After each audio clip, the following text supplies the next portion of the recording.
Fake ప్రచారాలకు care of address అయినటువంటి YCP నిన్న మరొకసారి బరిదెగించింది. వాస్తవం అనేది వీడియోలో కళ్ళ ముందు కనపడుతున్నప్పటికీ కూడా అందులో ఉన్నటువంటి ఒక చిన్న ఫోటో ఇమేజ్ను వాడుకుని పోలీసుల మీద టీడీపీ గూండాల దాడి అని చెప్పి ఒక ఆర్టికల్ వేశారు. వాస్తవానికి పోలీసుల మీద దాడి చేస్తే అది టీడీపీ కానివ్వండి, వైసీపీ కానివ్వండి, జనసేన కానివ్వండి ముందు తీసుకెళ్లి లోన పెడతారు. అది అందరికీ తెలిసిన విషయమే.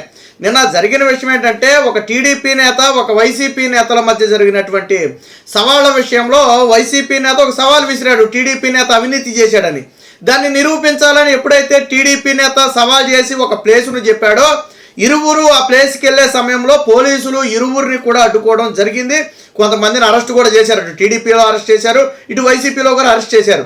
అయినప్పటికీ కూడా ఆ రోజు సాయంత్రం మరొకసారి వెళ్లే ప్రయత్నం జరిగిన సమయంలో పోలీసులు కొంతమంది వైసీపీ నేతల్ని టీడీపీ నేతలని ఇద్దరిని కూడా అడ్డుకునే ప్రయత్నం చేశారు.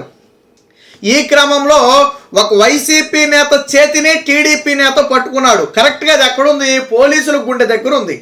పోలీసులు తోసుకుంటూ ముందుకు వస్తున్నటువంటి వైసీపీ నేత చేతిని టీడీపీ నేత పట్టుకున్నాడు. ఎక్కడ పట్టుకున్నాడు? రిస్ట్ మీద పట్టుకున్నాడు. కరెక్ట్గా రిస్ట్ మీద పట్టుకుంటే అది ఫోటోలో సైడ్ నుంచి ముందు నుంచి చూస్తే అది రిస్ట్ మీద పట్టుకున్నాడా లేకపోతే ఎక్కడ పట్టుకున్నాడా అనేది తెలుస్తుంది. కానీ ఫోటో సైడ్ నుంచి తీస్తే పోలీసు సగం మాత్రమే కనపడతాడు. ఎలా ఉందంటే అది పోలీసు కాలర్ పట్టుకున్నట్టుగా ఉంది. చెయ్యి ఎప్పుడైతే ఎక్కడ ఉందో అటుపక్క వ్యక్తి చేయి కనపట్ల, ఇటుపక్క వ్యక్తి చేయి మాత్రమే కనపడుతుంది. అది పోలీసు కాలర్ పట్టుకున్నట్టుగా ఉంది. దాన్ని విష ప్రచారం చేస్తూ వైసీపీ నిన్న మొత్తం కూడా పోలీసుల మీద టీడీపీ గుండాల దాడి అని చెప్పి రాశారు. అప్పుడు ఎప్పుడైతే వీడియో ఫుటేజ్ బయటకు వచ్చిందో అప్పుడు అసలు రంగు బయటపడింది. దీన్ని నారా లోకేష్ గారు, చంద్రబాబు గారితో పాటు అఫీషియల్ తెలుగుదేశం పార్టీ సోషల్ మీడియాలో కూడా పోస్ట్ చేయడం జరిగింది.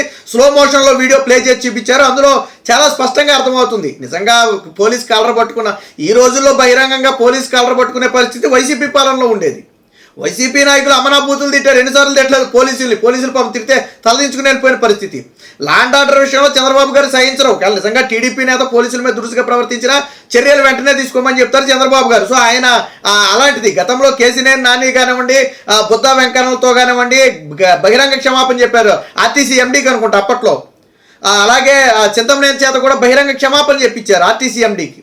సో మీకు చరిత్ర గుర్తు లేకపోతే ఒకసారి చరిత్ర తిరిగేస్తే తెలుస్తుంది. ఒక ఆర్టీసీ ఎండీకి టీడీపీ నేతలను పంపి అప్పుడు ఎమ్మెల్యేగా ఎంపీలుగా ఉన్నటువంటి వ్యక్తుల చేత 2014-19 మధ్య సమయంలో ఏదో ఒక అడావిడి జరిగిన సమయంలో వాళ్ళ చేత డైరెక్ట్గా ఆర్టీసీ ఎండీకి క్షమాపణ చెప్పించారు చంద్రబాబు గారు బహిరంగంగా. అది చంద్రబాబు గారి అడ్మినిస్ట్రేషను. వైసీపీ నేతలు పోలీసుల మీద దాడులు చేశారు, తలల బద్దలు కొట్టారు, అమనాభూతులు తిట్టారు. ఏ రోజు కూడా జగన్మోహన్ రెడ్డి కనీసం దీన్ని ఖండించలా. పైగా నన్ను తిరిగితే మా వాళ్ళ కోపం రాదా, ఆ కోపం వచ్చినప్పుడు రెచ్చిపోతా. టీడీపీ ఆఫీస్ మీద దాడి జరిగితే జగన్మోహన్ రెడ్డి మాట్లాడిన మాటలది. చంద్రబాబు గారి మీద కాన్వాయ్ మీద చొప్పులేస్తే దాన్ని ఖండించాల్సింది పోయి భావప్రకటన స్వేచ్ఛని డీజీపీతో చెప్పించారు. కానీ జగన్మోహన్ రెడ్డి మీద కంటి మీద రాయి దాడి జరిగినప్పుడు దాన్ని చంద్రబాబు గారు ఖండించారు. అది డ్రామా అయినప్పటికీ కూడా దాడిని అయితే ఖండించారు. అలాంటిది జరగకూడదు ఖచ్చితంగా ఖండించారు. కాకపోతే అది డ్రామా అనుకోండి, అది వేరే విషయం. సో ఇలాగ ఇప్పుడు కూడా తాజాగా టీడీపీ రాష్ట్ర ప్రధాన కార్యదర్శి తనుగుంట సాయిబాబా, అలాగే వైసీపీ వేమూరి ఇన్ఛార్జిగా ఉన్నటువంటి వరికూటి అశోక్ బాబు, వీరిద్దరి మధ్య జరిగినటువంటి మాటల యుద్ధం అది. ఆ సమయంలో జరిగిన ఘటనే ఈ ఘటన. అది మీరు వీడియోలో చాలా స్పష్టంగా చూడొచ్చు. కావాలంటే వీడియో ఒకసారి ప్లే చేసి చూపిస్తారు, ఒకసారి చాలా స్పష్టంగా ఉంటుంది. అందులో ఒకసారి చూడండి. ఎందుకనంటే చాలా స్పష్టంగా ఈ వీడియోలో కనపడింది. అక్కడ వైసీపీ నేత చేతిని టీడీపీ నేత పట్టుకున్నాడు. సో అసలు ఘటన అది. కాకపోతే పట్టుకున్నది ఎక్కడయ్యా అంటే ఎప్పుడైతే ఈ గుండెల దగ్గర పట్టుకున్నారో దాంతో అదేంటంటే పోలీసు కలర్ పట్టుకున్నట్టుగా ఉంది. సరే, తెలియక ఒక న్యూస్ వేశారో అనుకుందాం. దానికి పూర్తి వివరణ ఇచ్చి ఒరిజినల్ వీడియో బయట పెట్టి వివరణ ఇచ్చిన తర్వాత సరి చేసుకోవాలి. ఇప్పుడు greatanandhra.com ఉంది, వాళ్ళు వెంటనే సరి చేసుకున్నారు. వాళ్ళు కూడా ఇలా పోలీసుల మీద టీడీపీ దాడి వేశారు.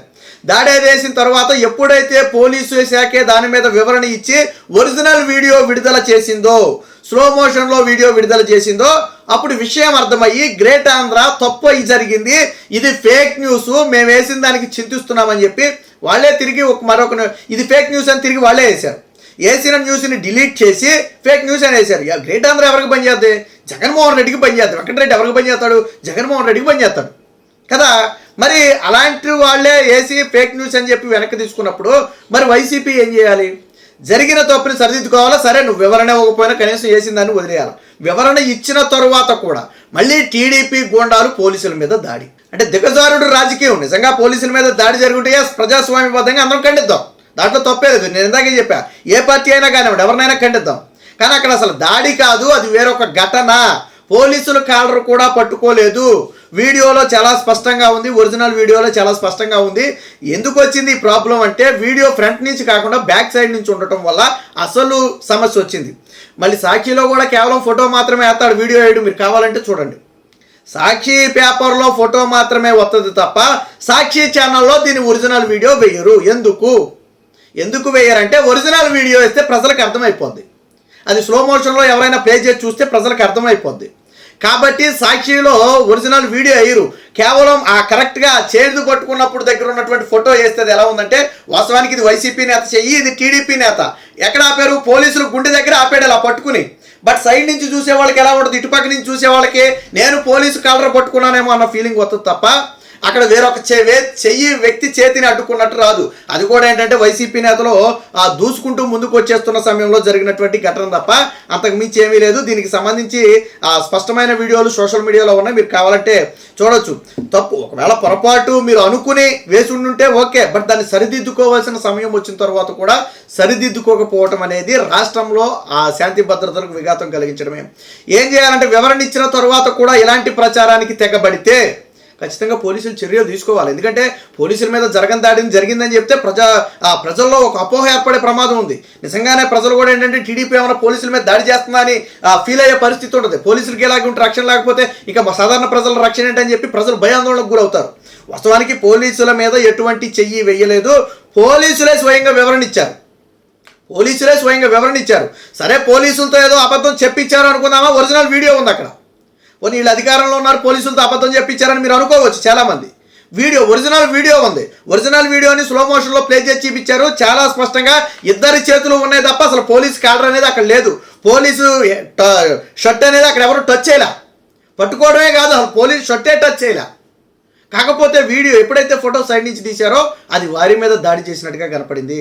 సో వైసీపీ చేస్తున్నటువంటి కుట్రలు కుతంత్రాలు ఎలా ఉంటాయంటే, గతంలో కూడా చూడండి, వేరు కారణాల వల్ల చనిపోయిన వారిని అందరినీ కూడా దీని కారణంగా చనిపోయారు అన్నారు.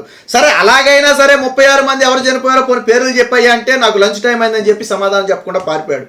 సరే, నీకు లంచ్ టైం అయింది, ఓకే, నీ సాక్షి పత్రికలో వేయొచ్చు కదా వాళ్ళ పేర్లు, డీటెయిల్స్, ఎక్కడేం జరిగిందో, ఇదిగో 36 మంది పేర్లు హోంమంత్రి అడిగారు, ముఖ్యమంత్రి అడిగారు, ఇదిగో మేము వేస్తున్నామని నీ సాక్షి పేపర్లో వేయొచ్చు కదా.